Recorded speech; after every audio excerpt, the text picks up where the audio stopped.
ان ساری باتوں کو ختم کریں اور آخری بات قرآن ختم ہو رہا ہے میں آپ کے سامنے رکھتا ہوں. چلیں حسنین کاظمی صاحب کے مطابق عالم اور افقہ کی تشخیص نہیں ہو سکی، لیکن جس کے مطابق عالم اور افقہ کی پہچان ہو چکی ہے اس کو تو عالم اور افقہ کے اوپر پابند رہنے دیں. وہ تو امام علیہ السلام کے فرمان کے مطابق عمل کر رہے ہیں نا کہ عالم اور افقہ کے اوپر رکا ہوا ہے. آپ اس کے اوپر اعتراض کیوں کرتے ہیں؟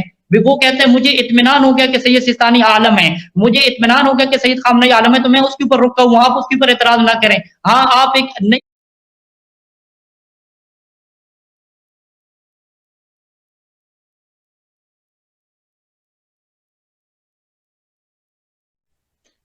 میرا اس میں جو بنیادی نقطہ ہے وہ کیا ہے؟ اصل جو نقطہ ہے وہ یہ ہے کہ عالم اور افقہ ہے کون؟ جو بھی ہے آپ کا جس الگ، کی جو میرا الگ، ان کا الگ. آفیشیل کوئی ایک نہیں ہے، آفیشیل جس کا ایک ہونے کا اعلان کیا وہ کوئی بھی نہیں ہے. یعنی اس کا مطلب ہوا کہ آپ یہ تسلیم کر رہے ہیں کہ آفیشلی تمام مراجع میں سے کوئی ایک عالم اور افقہ ڈکلیئرڈ نہیں ہے؟ جی بالکل نہیں ہے، آپ کے اوپر چھوڑا گیا، آپ خود تحقیق کریں. بالکل ٹھیک ہو گیا. اب جب عالم اور افقہ ڈکلیئرڈ نہیں ہے تمام مراجع میں سے، آپ کے تمام علماء میں سے کوئی ایک ڈکلیئرڈ نہیں ہے، سب نے مل کے کسی ایک کو تسلیم نہیں کیا کہ یہ عالم و افقہ ہے، تو اس کا مطلب یہ ہوا جو جس کا مقلد ہے اس کے لیے وہی عالم اور افقہ ہے. جی بالکل، وہ تحقیق کرے گا، جو جس کا مقلد ہے وہی اس کے لیے عالم اور افقہ ہے، یعنی مطلب اس نے تحقیق کی ہوگی اس کو عالم اور افقہ ثابت کرنے کے لیے. ٹھیک ہو گیا. اب میری تحقیق جو ہے وہ کچھ بھی ہو سکتی ہے، صحیح بھی، غلط بھی، ناقص بھی، مکمل بھی. آپ کی بھی ہو سکتی ہے، کسی کی بھی ہو سکتی ہے. ٹھیک ہے جی. اب یہاں پہ جو بنیادی نقطہ ہے وہ بنیادی نقطہ کیا ہے؟ جو میرا موقف ہے وہ کیا ہے؟ میرا موقف یہ ہے، میں یہ صلاحیت نہیں رکھتا. دیکھیں آپ کے مجتہد جامع شرائط اور عالم و افقہ ہونے کی تقریباً 9 شرائط ہیں، ہے نا؟ جی آگے چلیں. مرد ہو، شیعہ ہو، بالغ ہو، حلال زادہ ہو، یہ تمام چیزیں ہیں نا؟ جی جی ٹھیک ہے. میں ان میں سے کسی ایک کی تائید نہیں کر سکتا، تصدیق نہیں کر سکا. خود جا کے میں نے آپ سے پوچھا، میں نے شہباز نقوی سے پوچھا، زید سے پوچھا، کسی سے پوچھا، انہوں نے کہا ہاں جی یہ چیزیں جو ہیں فلاں جگہ پہ پائی جاتی ہیں. میرا اطمینان نہیں پورا ہو رہا. مثال کے طور پہ میں اس کی ایک شرط ہے، جو بنیادی شرط ہے وہ کیا ہے کہ وہ حلال زادہ ہو. اب بتائیے اس کی تائید اور تصدیق میں کیسے کروں؟ آپ کے کہنے پہ، جی دیکھیں شہباز نہیں، نقوی کے کہنے پہ، بات کس سنیں، کہنے پہ تائید کروں؟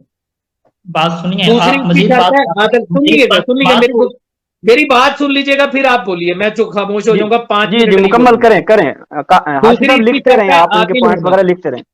دوسری اس کی جی شرط ہے عادل ہونا. اب عادل ہونے کی تصدیق کیسے ہوئی؟ جو شخص آپ کے سامنے بظاہر عادل ہے وہ اپنے گھر میں عادل نہیں ہے، اپنی بیوی کے حقوق پورے نہیں کر رہا، بچوں کے حقوق پورے نہیں کر رہا. اس کی تسلی میں کیسے حاصل کروں؟ مطلب ٹوٹل سنا ہوا ہے نا. آپ نے کہہ دیا، شہباز نقوی نے مل کے کہا آغا سیستانی اس وقت عالم اور افقہ ہے. 2 بندوں نے مل کے کہا اب دیکھیں جی اس وقت عالم اور افقہ جو ہیں وہ آغا خامنہئی ہیں. تو میرے لیے تو دونوں برابر ہیں، نہ میں ان کو جانتا ہوں نہ میں ان کو جانتا ہوں، نہ میں نے ان کی تحقیق کی نہ ان کی. میں تو آپ پر اعتبار کر رہا ہوں، یا ان کے کسی وکیل پر اعتبار کر رہا ہوں، یا میں نے مدرسے میں رجوع کیا. اگر آغا سیستانی جہاں پہ درس خارج دیتے تو وہ سارے کہیں گے کہ آغا سیستانی اس وقت جتنے بھی یہاں پہ مرجے ہیں ان میں عالم اور افقہ ہے. اگر میں نے بشیر نجوی صاحب کے مدرسے میں چلا گیا، انہوں نے کہا اس وقت جتنے بھی عالم موجود ہیں، مرجے موجود ہیں، ان میں عالم اور افقہ بشیر نجوی ہیں. میں کیا کروں؟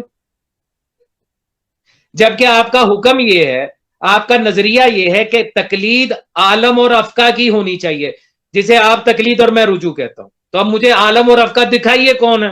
آپ کا اپنا، میرا اپنا. یہ تو کوئی طریقہ کار نہیں، یہ کون سا نظام ہے؟ اور پھر دونوں کے درمیان اختلاف موجود ہے، ایک کہہ رہا کرو، دوسرا کہہ رہا نہ کرو. وہاں پہ بھی اتحاد نظر نہیں آتا. اب یہاں پہ یہ مت کہیے گا کہ حدیث میں اختلاف ہے، اس پہ ہماری بہت بات ہو چکی، لیکن ہے اختلاف موجود ہے. ٹھیک ہے، تو میرا عالم افقہ کہہ رہا ہے کرو، آپ کا عالم افقہ کہہ رہا ہے کہ نہ کرنا حرام ہے، اور دونوں بھی ٹھیک ہیں. سبحان اللہ.